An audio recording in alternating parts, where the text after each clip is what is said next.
नमस्कार, आप देख रहे हैं देसी न्यूज़ और मैं हूं आपके साथ मोहम्मद तौकीर आलम। आज देसी न्यूज़ के इंटेलेक्चुअल इंटरव्यू में मौजूद हैं पटना यूनिवर्सिटी के छात्र नेता, जन अधिकार पार्टी के छात्र परिषद के प्रदेश उपाध्यक्ष जनाब शौकत अली साहब। सबसे पहले आपका हमारे चैनल में बहुत बहुत स्वागत है। बहुत बहुत शुक्रिया, बहुत बहुत धन्यवाद आपके चैनल के तमाम दर्शकों को। पटना से चल करके आप सिमरी बख्तियारपुर के सरजमी पे आए हैं अपने राजनीतिक पारी खेलने के लिए। कैसा लगा सिमरी बख्तियारपुर का माहौल आपको? देखिए, सिमरी बख्तियारपुर जिस तरीके से एक कोसी का हृदय कहा जाता है, वह सीट पिछले बार उपचुनाव हुआ था जिस समय जफर आलम साहब विधायक थे, और जहां तक हमने देखा कि कुछ ही समय में जो 15 साल से इससे पहले जो विधायक थे और उनका कार्यकाल और इनका 1 साल का कार्यकाल में बहुत अंतर है।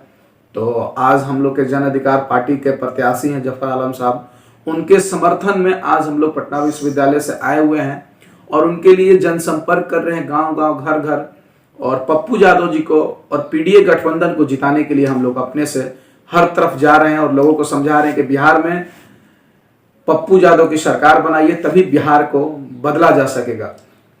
सर, आपने पप्पू यादव की बात की तो कुछ लोगों के जो टिप्पणियां हैं वो इस प्रकार हैं कि कल पप्पू यादव का मंच से हाथ टूटा था, अब बिहार से कमर टूटेगी, तो इस पे आप क्या कहेंगे? देखिए, वो तो अनहोनी हुई है। भीड़ होने के कारण और स्टेज पर ज्यादा लोगों होने के कारण इसके वजह से मंच टूट गया और हाथ में फ्रैक्चर हुआ है। हाथ टूटा है, हमारे नेता का इरादा नहीं टूटा हुआ है। और आज भी वो सभा के लिए निकल चुके हैं और बिहार के तमाम जनता मालिकों के पास जाएंगे प्रतिज्ञा रैली लेकर और लोगों से आग्रह करेंगे कि आप हमारे जन अधिकार पार्टी के प्रत्याशी और पीडीए गठबंधन के प्रत्याशी को अगर जिताते हैं, हमको मौका देते हैं, तो हम बिहार के लिए अपने जान को बाजी लगाकर बिहार बदलने के लिए कुछ भी करने के लिए तैयार हैं। बिहार के युवाओं को रोजगार दिलाने के लिए कुछ भी करने के लिए तैयार हैं।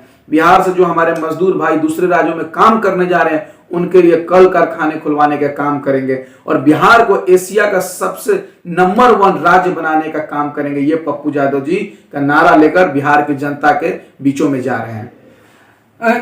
आप पटना विश्वविद्यालय से यहाँ आए हैं, तो जो आपका पटना विश्वविद्यालय की विचारधारा है, जो आपका राजनीतिक विसात है वहाँ बिछाने के लिए, क्या वही विसात आप सिमरी बख्तियारपुर में बिछाएंगे? क्या उस तरह के विचारधारा को आप सिमरी बख्तियारपुर में प्रस्तुत करेंगे? बिल्कुल। देखिए, पटना विश्वविद्यालय एक अपनी गरिमा है और बिहार का नंबर 1 विश्वविद्यालय है। वहाँ के बिहार के तमाम जगहों से लोग जाते हैं, बच्चे जाते हैं, पढ़ाई करते हैं।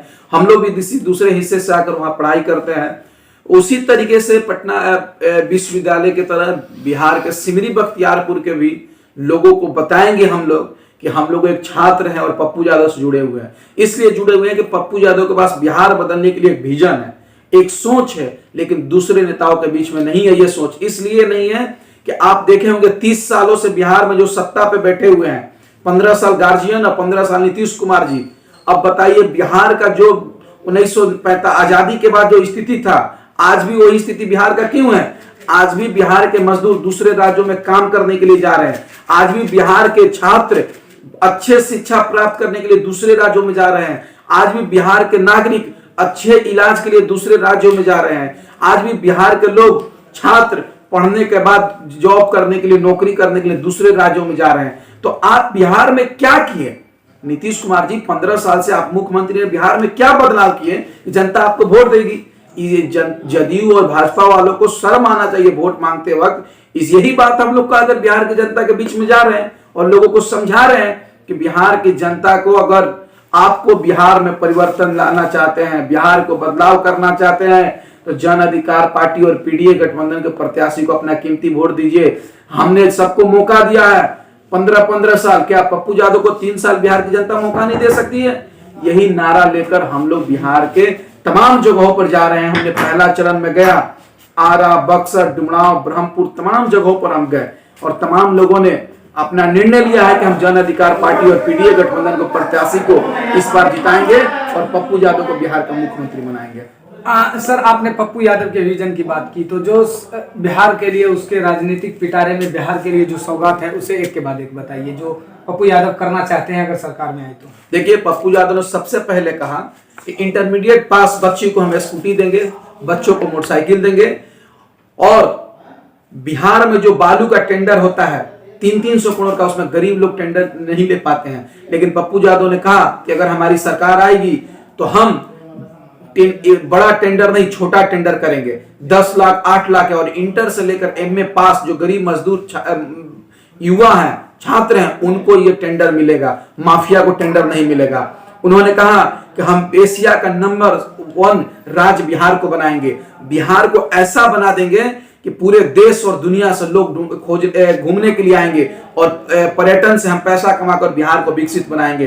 कोसी में, मिथिला में मखाना और पान को इतना हम उसको मार्केटिंग देंगे, इतना बाजार देंगे कि पूरे देश में मिथिला और कोसी से मखाना और पान जाएगा, तब हमारा बिहार आगे बढ़ेगा। शाहाबाद में जो बालू है, पूरे देश में यहां से बालू जाता है, तो उसको इतना करेंगे हम कि बिहार को नंबर 1 बनाने का काम करेंगे। और जो कल कारखाना कंपनी हमारे जो बिहार में बंद है, और नए नए कंपनी कल कारखाना खुलवाने के लिए बिहार देश के तमाम उद्योगपतियों से मिलेंगे और बिहार में कल कारखाना खोलेंगे, ताकि दूसरे राज्यों में काम करने के लिए बिहार के हमारे भाई दूसरे राज्यों में ना जाए। सर, एक और जो लोगों की टिप्पणी है वो मैं आपके समक्ष रखना चाहता हूं कि लोग ये कह रहे हैं कि पप्पू यादव के वायदे कागज पर हैं, और अगर सरकार भी आ जाएगी तो ये वायदे सिर्फ कागज पर रहेंगे, जमीनी स्तर पर इसका कोई प्रभाव नहीं पड़ेगा। तो आप जन अधिकार पार्टी के वरिष्ठ कार्यकर्ता होने के नाते इस मुहिम को किस तरह से देखते हैं? देखिए, जो व्यक्ति कह रहे कागज पर रुक जाए, कागज पे ही उनका वादा रहेगा, एक बार तो वो तो जनता उनको मौका देकर तो देखे। उनको तो अभी बिहार की जनता ने मौका नहीं दिया है। अगर वो मुख्यमंत्री बनते हैं तो क्या जनता अगले साल उनको चुनाव करेगी, उनको वोट नहीं देगी, उनका जमानत जब्त कर देगी और कहेगी पप्पू यादव जी आपने 2020 में चुनाव में वादा किया था वो पूरा नहीं किया, आपको हम वोट नहीं देंगे। आपने तो 15 साल उनको दिए, 15 साल उनको दिए, क्या पप्पू यादव को 3 साल नहीं दे सकते हैं? जिसके पास विजन है, इनको भी 3 साल के बाद चेक करके देखिए। और उन्होंने कोर्ट में अपडेट करके दिया है कोर्ट में कि अगर ये हमारा ये घोषणा पत्र है, अगर हम ये चीज 3 साल में नहीं करेंगे तो कोई भी भारत का नागरिक, कोई भी बिहार का राज्य का नागरिक कोर्ट में जाएगा और कहेगा कि चुनाव में पप्पू यादव ने ये वादा किया था, कोर्ट में अपडेट किया था, वो काम नहीं किया। उसी दिन कोर्ट पप्पू यादव को बर्खास्त कर देगी। कोर्ट में अपडेट करके कहे हैं कि हम ये काम 3 साल में कर देंगे। ऐसे कष्टमय समय में आप पप्पू यादव के विरोध में खड़े होंगे अगर ऐसा काम हुआ तो? बिल्कुल, बिहार की जनता वैसा समय आएगा ही नहीं कि पप्पू यादव का हम लोग विरोध में जाएंगे। पप्पू यादव जो कहते हैं उस पर खरा उतरने का काम करते हैं, और जनता देख भी लेगी। अगर जनता ने हम लोग को प्यार, दुलार, आशीर्वाद, दुआ अगर हम लोग को वोट देकर जिताती है तो आप देख लीजिएगा 3 साल में जो पप्पू यादव ने वादा किया है वो वादा उतरेंगे। और हम लोग भरसक प्रयास करेंगे कि हम एक युवा होने के नाते बिहार में बदलाव हो और पप्पू यादव की सरकार बने। पार्टी से जुड़े हुए लोग हैं आप, एक आखिरी सवाल की, बिना सत्ता में आए हुए आपके पार्टी का सिंबल कैसे बदल गया? पहले था हॉकी और स्टिक, अब आ गया कैंची छाप पे, तो क्या एकमात्र कारण रहा होगा? देखिए, चुनाव आयोग का प्रक्रिया था और चुनाव आयोग ने अपना निर्णय लिया, लेकिन ये कहीं ना कहीं सोची समझी साजिश होगी, क्योंकि जो पार्टी 6 साल से चल रही है, 5 साल से, और उसके सारे बिहार के लोग जानते हैं हॉकी बॉल, लेकिन चुनाव के इन्हें वक्त चुनाव चिन्ह बदल देना कहीं ना कहीं दाल में काला था। लेकिन फिर भी हम लोगों ने चुनाव आयोग पर उंगली नहीं उठाया, कहा कि चुनाव आयोग का निर्णय है, हम लोग मानते हैं, और उसी कैंची छाप को सिंबल को लेकर हम लोग पूरे बिहार तक जा रहे हैं और लोगों को बता रहे हैं कि पप्पू यादव का, चंद्रशेखर रावण जी का, अंसारी महापंचायत का, भीमराव अंबेडकर साहब के पुत्र का, बाला अंबेडकर साहब का, एसडीपीआई का चुनाव चिन्ह गठबंधन कैंची छाप पर है। आप लोग इनको वोट कीजिए, इनको मदद कीजिए, तब जाके हम लोग बिहार में एक अच्छे गठबंधन से सरकार बनाएंगे। बहुत बहुत शुक्रिया आपका हमारे साथ देसी न्यूज़ के इंटेलेक्चुअल इंटरव्यू में। ये थे पटना यूनिवर्सिटी के प्रदेश अध्यक्ष शौकत अली साहब। इनके पार्टी का चुनाव चिन्ह कैंची छाप है, लेकिन ये अपनी जबान से अच्छे अच्छे लोगों के तार काटते हैं। आप देख रहे थे देसी न्यूज़, वीरेंद्र यादव के साथ, ब्यूरो रिपोर्ट, सिवरी बख्तियारपुर विधानसभा। अगर आपको हमारे वीडियोस पसंद आए तो प्लीज लाइक करें, सब्सक्राइब करें और शेयर करें।